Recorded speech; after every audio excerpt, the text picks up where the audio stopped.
কখনো কালো বিষয় দেখে ঘৃণা করবেন না, কারণ কালো কাবার গিলাফও আছে। খুব ফর্সা দেখে, সাদা দেখে খুব ভালোবাসেন না, কারণ আবার ভয়ঙ্কর সাদা কাফনের কাপড়ও আছে। ওটা যখন পরে আপনার এই চেহারাটা এখনো খোলা, তখন বন্ধ করে দিবে, মুখটা ঢেকে লজ্জায় নবীর কাছে যাবেন কবরে। আমার আল্লাহ তখনও বলতেছে আস্তে আস্তে, কারণ আমার নবী বলেছেন মৃত্যুটা ফাকাত কিয়ামত, কিয়ামতের মতো যেমন কিয়ামত লাস্ট হয়ে যাবে, মৃত্যুটা এত ভয়ানক হবে, মানুষ চোখ বের হয়ে যায়, জিহ্বা বের হয়ে যায়, কি অবস্থা হয়ে যায়, বান্দা কষ্টে শেষ হয়ে যাবে। যাদের জন্য এত করেছে সব শেষ, সব শেষ। এখন বান্দাকে প্যাকেটিং করতেছে, দিয়ে দেবে গর্তের মধ্যে। যখন এরকম আল্লাহ বলে আস্তে আস্তে আস্তে আস্তে ব্যবস্থা করেছে, প্যাসেঞ্জার তো একজন কিন্তু ড্রাইভার চারজন। আস্তে আস্তে নে, কাঁধ বদল করে করে নে, দোয়া দুরূদ পড়তে পড়তে নে। দেখেন কত বড় ইজ্জত মালিক দিচ্ছে আপনাকে। মৃত্যু দেখেন, শেষটা বুঝে দেন, শুরুটা বুঝে এসে যাবে। জানাজার ময়দানে রাখা হলো আপনাকে, সামনে রাখা হলো কার সামনে? যাদের সাথে একসাথে ঈদুল ফিতর, সালাতুত তারাবি পড়তেন, নামাজ পড়তেন, তাদের সামনে, মন্ত্রী মিনিস্টারের সামনে, যত রকমই হোক, আজকে কেউ আপনার সামনে নাই। এমনকি যাকে ইক্তেদা, যে ইমামের ইক্তেদা করে পিছনে দাঁড়াতেন, সেই ইমামের সামনে আপনাকে রাখা হয়েছে আজকে। আল্লাহ, কত ইজ্জত মালিক। কাদের কাছে যান? এই মুহূর্তে গিয়ে বলেন যে একটু দরকার, মাহফিলে একটু হাদিয়া দেন, এই করেন, একটু বিপদে আছি সহযোগিতা করেন, আপনাকে বলবেন বিরক্ত হবে, কালকে আসো। এ হলো দুনিয়ার মানুষ। আর আমার আল্লাহ বিরক্ত হয়, বান্দা আমার কাছে চায় না কেন? আল্লাহু আকবার বলবেন না?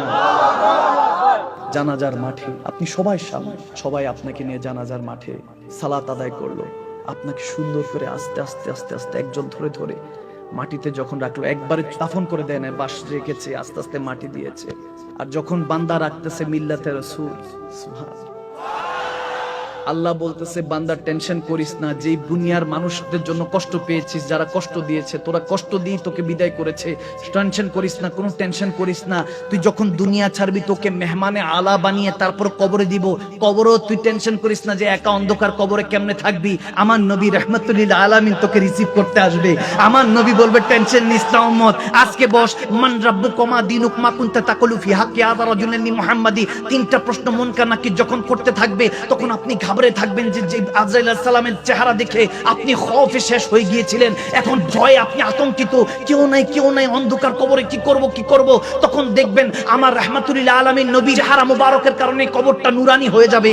যদি আজকের এই মাহফিল থেকে হেদায়েত নিয়ে উঠতে পারেন, নিজের সাথে নিজে ওয়াদা করে উঠতে পারেন যে আজকে আল্লাহ রাসূলের পথে, আমার মালিক ও মুখতারের পথে, আমার নবীর পথে, আল্লাহর পথে চলবো, যদি ইরাদা করে বসতে পারেন, আল্লাহর ইজ্জতের কসম করে বলে দিয়ে যাচ্ছি, আমি মাকদুম শালমাদানি, যেই আল্লাহর কবজায় আমার রূহ আছে, যিনি এই মুহূর্তে চাইলে আজরাইল আলাইহিস সালামকে পাঠিয়ে আমার রূহকে কবজ করতে পারেন, সেই রব্বে কারীমের ইজ্জতের কসম করে দিয়ে বলে যাচ্ছি, যখন কবরে যাবেন আপনি মুনকার নাকিরের প্রশ্নে ভয় পাবেন, কেউ একজন বলে দিবে টেনশন নিস না উম্মত, টেনশন নিস না, বল রব্বি আল্লাহ, তখন আপনি বলবেন হ্যাঁ রব্বি আল্লাহ। তারপর দ্বিতীয় প্রশ্ন করবে, মা দীনুকা, তোর দিন কি ছিল?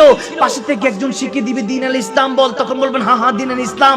তখন টেনশন আস্তে আস্তে হালকা হয়ে গিয়েছে, আপনি তখন প্রশান্তি সাগরের মধ্যে ভাসতেছেন যে কে জানি আমাকে বাঁচাচ্ছে, কে জানি আজকে বাঁচাচ্ছে, কার প্রেমে জানি একদিন মাহফিলে বসে ইয়া রাসূলুল্লাহ বলেছিলাম, ইয়া হাবিবাল্লাহ বলেছিলাম। তখন মুনকার নাকির বলবে যে এতক্ষণ তোরে বাঁচাচ্ছিল, বল মা কুনতা তাকুল ফি হাক্কি হাযা রাজুল মুহাম্মাদি, এই মুহাম্মদ আরবি সম্পর্কে তোর কি তাকুল, তোর ধারণা কি ছিল? কি মিম্বরে রাসূলে বসে মানুষের মতো বলেছিলি, না ইয়া রাসূলুল্লাহ বলেছিলি, না ইয়া হাবিবাল্লাহ বলেছিলি? যখন বলবেন না আমি ইয়া রাসূলুল্লাহ বলেছি, আমার নবী মুনকার নাকিরকে থামিয়ে বলবে, মুনকার নাকির, সে কি উত্তর দিবে? আমি তার কি লাগি? সে আল্লাহর নামাজ ছাড়ে নাই, আমি নবীর দ্বীন ছাড়ে নাই, আমি নবীর আহলে বায়াত সাহাবাদের আদর্শ ছাড়ে নাই, ওলি আল্লাহদের পথে চলেছে, আমি নবীকে পাওয়ার জন্য, দেখার জন্য।